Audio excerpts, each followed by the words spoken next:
Then, of course, we come to the final point, which is this is only if they can collect enough ships to be able to take on the Citadel's fleet of ships, which is so much bigger and larger than when Sovereign attacked because it's been 20 years. Okay, if it had been 20 years, maybe, but once again, it'll be like another 2. There's no evidence they'll have enough time to build a human Reaper, build a Reaper ship for it, and then assemble all their forces, whichever those forces might even be. You're also not taking into account the technology the Citadel now has. Tyrian ships now have the Thanix cannon, a miniaturized version of Sovereign's gun, which can be mounted on a fighter or frigate. A fighter, next to interceptors, which are the smallest ships in the fleet. They are one-man craft used to perform close-range attacks on enemy ships.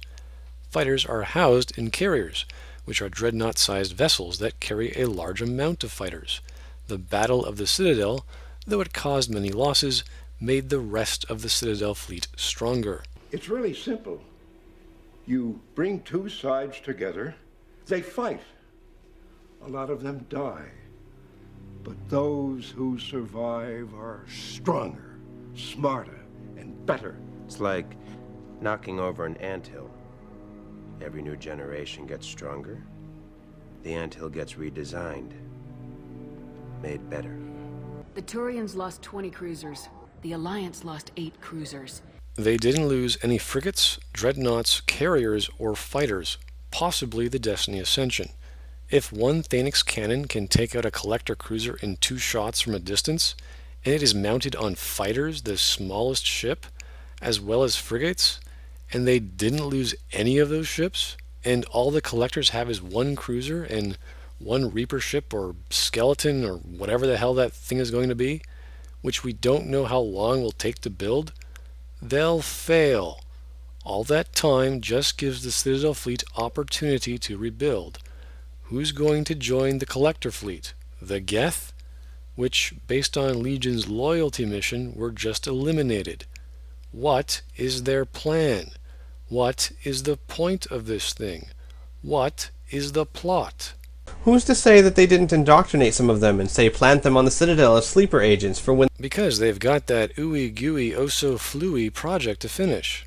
Making a Reaper, or else this plan won't be marginally feasible. So that it can possibly be stronger than Sovereign, that thing that was supposed to be the vanguard of our destruction, the only real challenge from the Battle of the Citadel. And you're speculating as to the motives and methods of our antagonists. All I'm doing is listing ifs, that is, if the collectors can do the same thing Sovereign tried, and only if they're all feasible, built on top each other, and they at least make the attempt to attack the Citadel, and all those ifs have major problems, the biggest one being time. The thing is that you can't expect a fictional universe to be the real world. Why would I expect the fictional universe to be the real world? If the fictional universe gives me machine gods whose motives and goals are above our understanding, and then we learn they're just trying to procreate, well, that's not complex. So what? They're just really old jerks? I'm looking at Mass Effect 2 as a story, and one that continues from another story, and show how it's failed at both, due to the lack of a cohesive plot. This is seen by its many plot holes, the lack of exposition and development of the plot, the random progression of the plot by our plot provider, our enemies and their goals, the lack of connecting to the overarching plot and narrative, the numerous retcons to its own established lore, which could have simply been changes or additions, the poor pacing, having a switch to a passive protagonist, having a nonsensical if not pointless antagonist, reducing the value and importance of scenes and characters to only their one-dimensional plot devices and not them being anything else, which makes the mysterious plot paper thin and then broken. And of course the useless side stories, which are the only saving grace of the narrative but still have nothing to do with the plot. In regards to me using science or others trying to explain how things work with math, that's done because of the poor storytelling or the poor exposition of the fiction, which happens to be science. There's nothing stopping a writer explaining their fictional universe by fictional means. The writer has to show or tell the audience in the right way. Content is not as important as context, which is how you tell the story, meaning the details of science fiction isn't as important as how it's presented. If it's not presented right, then we have to fall back on trying to make sense of what's going on, why characters are behaving a certain way, and why scenes are unfolding the way they are. We use science, math, logic, or even the codex because those particular kinds of issues are raised, not necessarily because they're about science, logic, or math. The fallacy that biased fans of media fall into is inventing the narrative. That's the writer's job. If the writer can't be bothered to properly write a story, then why should I care for this story? All one would be doing is defending their subjective imaginary reality of how special things are to them and not making objective observations of what is actually going on. Mass Effect field, and he said, why didn't the radiation from the sun fry him? And the thing is, okay, even if you're right by today's rules and standards, who cares? What rules and standards? I'm looking at the Mass Effect. You know that science fictional thing you said was so well explained? Guess what? It's not consistent. It's as if George Lucas changed how the Force works in his prequels. If they can't get their own fiction right, when it's the damn title, when they provide a codex to explain things, should I have any questions, and it's wrong, then it's a failure. I focus on Mass Effect because there's so much wrong with it. It's the gift that keeps on giving. It's so entertaining because it boggles my mind as to how no one paid any attention. And most people, while they do need a certain level of believability, don't care if the radiation would really have fried him. Because it's suspension of disbelief. Every time it tries to pull me in, it fails. Implying I should turn off my brain to simply appreciate fiction is self-defeating. I want my brain to be stimulated by science fiction and how a person would react to such a reality. Science fiction writers have to spend twice the amount of effort to get the basic hard or soft science right and defined because they're not scientists, and neither is the reader half the time. A good writer in any medium is consistent in style, context, and content. Mass Effect 2 isn't consistent. It is a giant fan fiction where the amateur writer didn't get lore right and made it up or changed it or neglected it as they went because they really, really wanted to tell a story about an alien assassin with perfect memory or whomever, which completely neglects the plot or overarching plot. So the thing I begin to wonder is, if you subject every science fiction movie or story to this kind of analysis, how do you enjoy any of them? By laughing at them and the fans. That's kind of entertaining. But thanks for asking. It did not happen on camera. It did not happen. So in that sense, really, Shepard's point of view of the universe is the only point of view of the universe. The story is mostly from Shepard's perspective, being the protagonist, one with Joker, and some third-person omniscient views from cutscenes. The only time we need to be told or shown information is if it affects the plot. I don't need to deduce that the strippers on Omega are moonlighting as prostitutes, since it has nothing to do with the plot.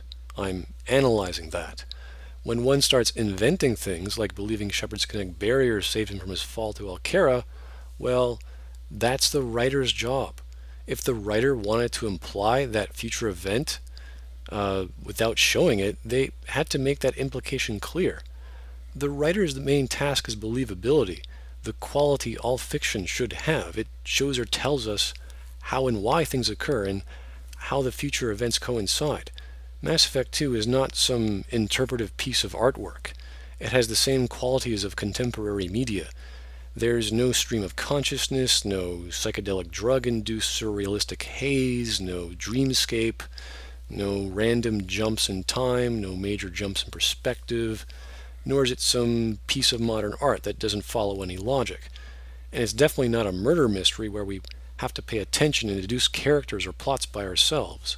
I don't behave like this in the real world. If I come home and I find fresh groceries on the counter, I don't automatically assume that it's some unexplainable event. And what if you found your supposed dead mother sitting on the counter, who's openly friendly and normal, saying she's off to fight the evil Americans, but you can't even have a normal conversation with her to find out about her death and supposed resurrection because she was wearing a swastika on her arm and you ran away? Are you going to write her an email apologizing for your behavior? If Mass Effect 2 is supposed to be a living, breathing universe, why would you not treat it with the same respect? I give it the same respect I give all stories. In what regard is it worth my time? How can it not respect its own plot that destroys itself, its own lore, and neglects the entire story, characters, and events it came from? Liara was a slap in the face. Luckily, the DLC patched that up.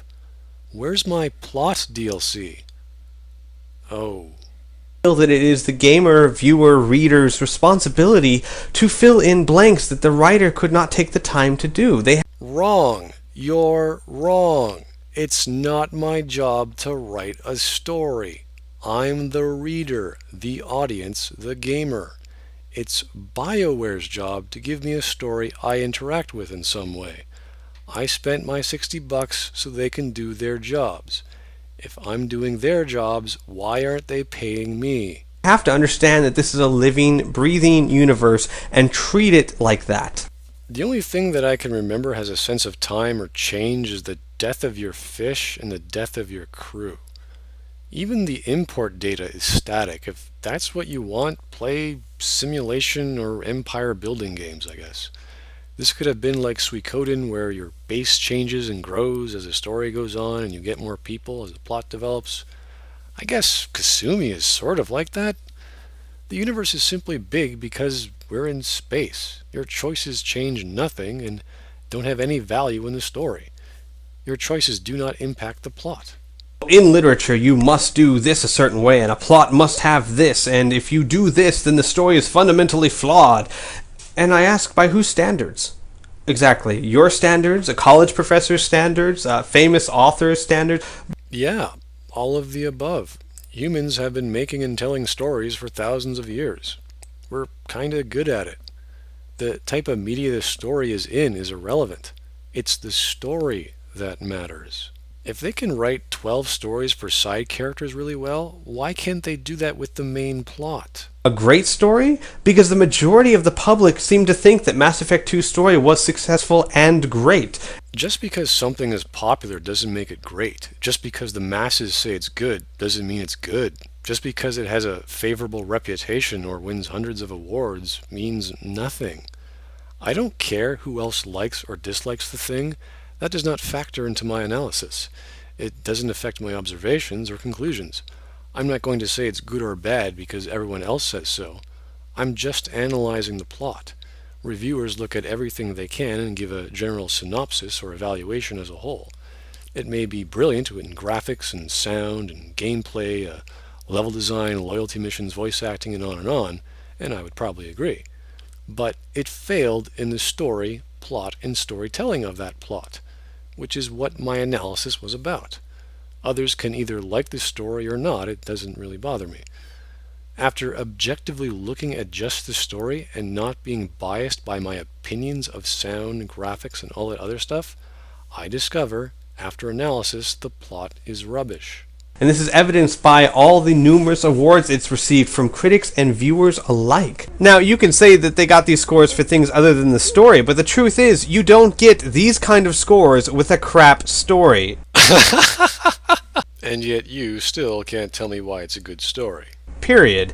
Or you could say that, oh, I don't care what some critic thinks, and that's fine. But just remember that those critics have as much or more credibility when it comes to reviewing a video game story than we YouTubers do. And what is their credibility? What's their argument for it being good or bad? Did they analyze the plot? I know I did. I know Seamus Young did. He's also a video game reviewer. He spent 3 blog posts looking at the thing. He came to similar conclusions as I did. Did other game reviewers focus on just the plot? So, this is a successful story. So, whose guidelines are we saying that this is fundamentally flawed? I'm not exactly clear on what makes a successful story. A story simply is. There's nothing right or wrong with it. It can be written properly. That could be successful. To me, a story is worthwhile if it has a plot. But when you give a story a plot, it takes a whole other meaning, and that plot has to be developed and carefully told and progressed. Kind of like watering a plant. A story needs to create a suspension of disbelief. As soon as it stops doing that, it fails. On its main plot, Mass Effect 2 does that at every turn, especially within the first and last 10 minutes. To put it simply, if someone didn't see what happened in the plot, they just weren't paying attention. and not the it's interpretive art sense, but they literally weren't looking or listening.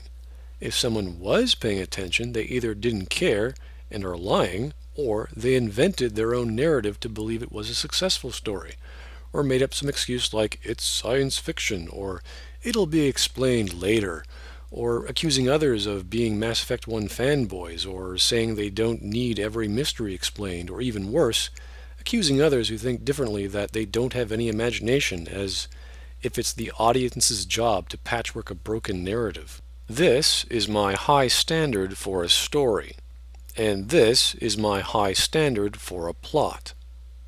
Now let's do Mass Effect 2. You see, in the first example, I do know what grief is, therefore I know why the Queen died. I do not know why they were building a human Reaper, or its function. Therefore, I don't know why the collectors were taking human colonies.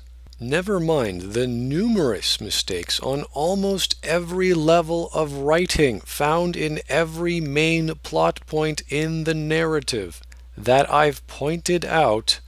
This is why Mass Effect 2 is fundamentally flawed. Yours? Because if that's the case, then you're basically just complaining that BioWare didn't write a story that fits your personal taste and writing style. Writing style has nothing to do with the plot of Mass Effect 2, nor do I have a problem with the style they used to present the narrative in. In fact, I think the frame narrative structure is pretty cool. As I've listed a few before, style was not an issue. They write very good stories. They simply don't write stories that may follow the conventions that you believe they should. If a writer writes crap, soulless stories that are barely worth the paper they're printed on, they're a bad writer. If a writer literally has a codex explaining things for them and they can't reference it and end up making retcons to it instead of explaining the changes they made to the lore, they're a bad writer. If a writer literally has a previous plot they could have followed but neglects it even though the story they're writing is a sequel, they're a bad writer. If the writer creates and uses a framed narrative all to highlight 12 other stories, even though those stories are great, but if they have no composite relation to the frame, they're a bad writer. If a writer has a team of other writers and doesn't argue or let their writings be edited and put under the gun with sufficient edits, reviews, and revisions, they're a bad writer. If a writer breaks suspension of disbelief in any number of ways, they're a bad writer. If a writer is making a trilogy, which means they have plenty of time to plan out brilliant, well-conceived ideas, or in the very least composes poor ideas well, and doesn't, they're a bad writer. If a writer doesn't know how much ink or paper he has left and has to hurry to connect the dots in extremely bad ways by using one-dimensional plot devices in the most contrived manner, creating plot holes, they're a bad writer. If a writer decides to tackle complex ideas where a series of events that contradict previous ones and decides to hand-wave it all without providing proper exposition, they're a bad writer. However, if a writer doesn't have full creative control or final say in the story and its telling and must listen to their superiors like their producers or publishers, then they're not necessarily bad writers. Which they don't have to. As long as they can write a story that the main public really adores and enjoys and will buy, that makes them good writers. So because a piece of media sells that happens to have a story in it and it sells well, that makes someone a good writer? You know, I didn't have too much faith in you before, and I don't know you personally, so I don't really care, but after what you've just said, it's gone.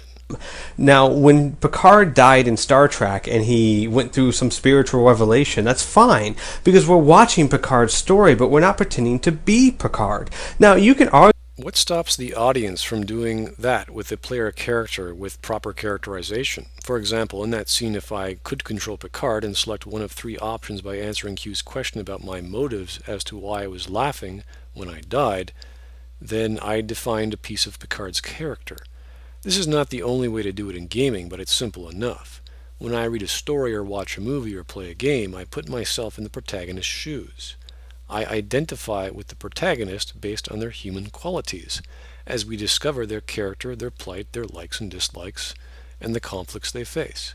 If I like that character, I'm rooting for them and I invest my emotions. That's where we get drama. In a game, I get to be that character, move them around, and have them interact in social situations I want and don't want to get into. If BioWare wanted us to play the tabula rasa guy at the start, that'd be great, but he's still the same tabula rasa throughout. Are you trying to tell me the hero of the Citadel with the weight of the galaxy on their shoulders, constantly facing death, isn't going to be stressed or feel anything or change from something else? In Lair of the Shadow Broker, I finally have the option of expressing an opinion of how I'm doing in one of three ways.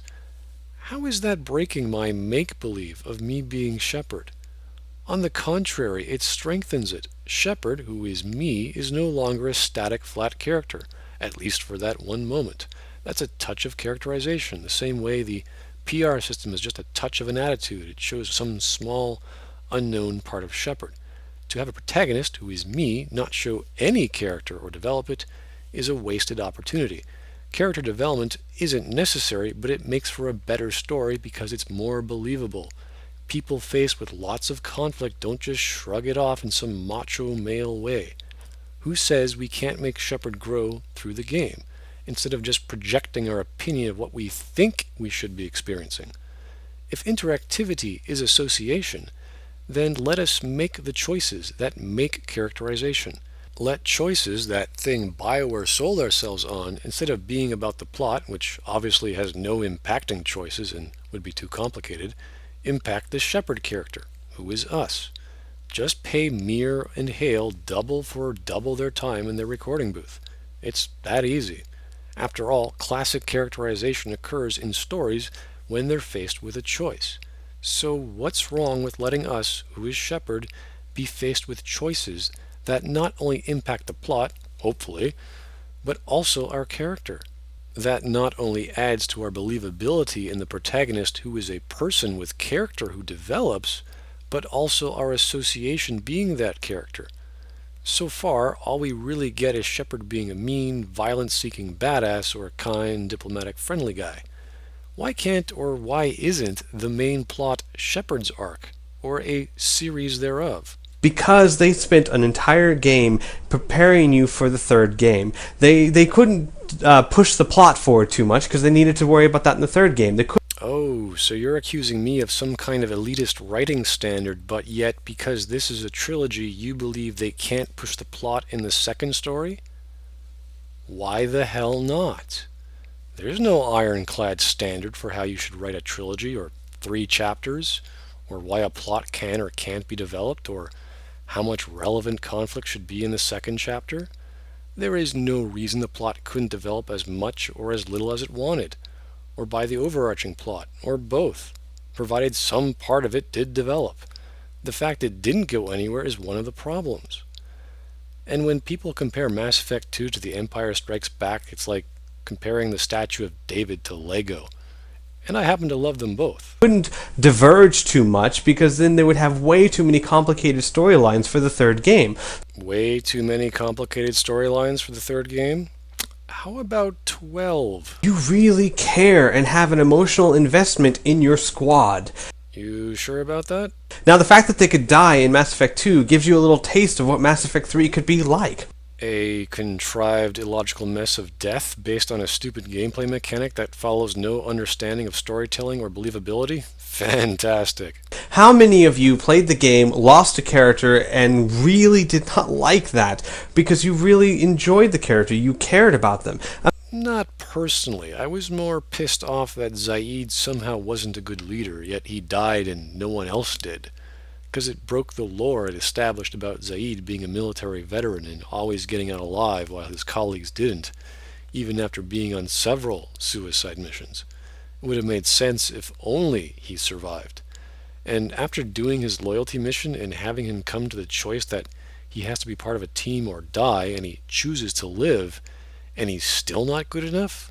What the hell is wrong with these writers? They tell me several things but end up doing another. So that when you get to Mass Effect 3, you have an emotional investment in your characters, the likes of which no game has ever achieved before. Not if they all can die. I could be wrong, but this is... The only way you're right is if they retcon their deaths, which, by the way, is bad writing. Which Mass Effect 2 has a lot of.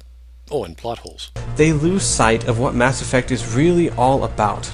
Shooting things and having sex with aliens? And make you really feel like you are making a difference. Choices making a difference in BioWare games? Maybe they'll read the memo from 2007, or play Alpha Protocol, or push the release date back 4 years. It's not about, how was Shepard resurrected? Yes, I know, it's about shooting things. They didn't know how to write properly, nor did they make it part of the story, yet nothing was stopping them from doing so. But don't mind me, please continue with your harangue about sensationalism. Or how could he have survived the crash to the planet? It has nothing to do with that. Then why did the narrative raise such questions? If the writer is in over their heads, they should not even attempt something as complex as that. You don't raise questions if you're not going to answer them. Oh, don't worry, they'll definitely reveal that in the sequel. Like every other plot hole, even those back from Mass Effect 1. It might even cure cancer. Seeing how their decisions affect your opinions as a gamer. My opinions as a gamer. Not to invest more money? So when I choose the Paragon option on Tally's loyalty mission, and I mistakenly select the top right, does that mean I should buy that Razer mouse I always wanted? And I think BioWare does an amazing job with this. I couldn't help but realize you made no mention of storytelling, or plot to be what they do well, or best at, which is what my analysis was all about. Mass Effect 2 has shown BioWare does not do an amazing job at storytelling, or plot. Without those things, it's just a game. It doesn't elevate itself beyond entertainment. The epic quest to stop the collectors is just big, yet still doesn't make us feel any sense of accomplishment. Probably because the plot wasn't developed. If they wanted to tell side stories, they could have just done so. They didn't have to make some flimsy frame. And if their recent releases are any suggestion, and they have consumers not too different from you, towing the party line, pre-orders in the bag, then the medium will never grow, the writers won't have the creative control they need to tell new and thought-provoking interactive stories, and space opera stories will just be giant mindless shooting fests with PG-14 musical romance interludes. But that's okay. They'll sell, and they'll sell well. After all, that's what makes a good writer, right?